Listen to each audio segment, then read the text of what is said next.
Hi friends, welcome back, and if you are new to our channel, thank you for stopping by.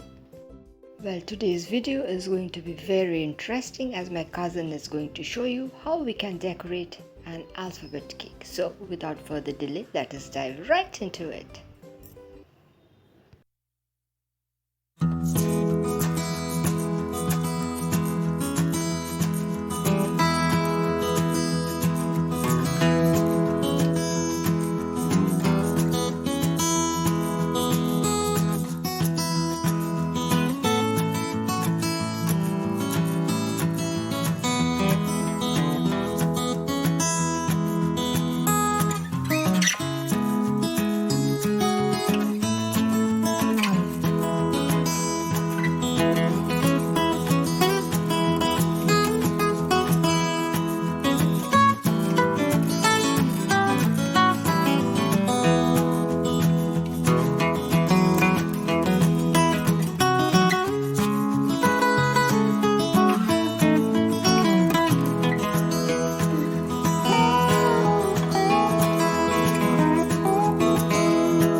this brings us to the end of the video. I hope you all enjoyed it. If so, do give a thumbs up, share it with your friends and family members. If you are new to our channel, do consider subscribing and stay tuned for more of interesting videos. So till we meet again, it is bye bye for today. Bye.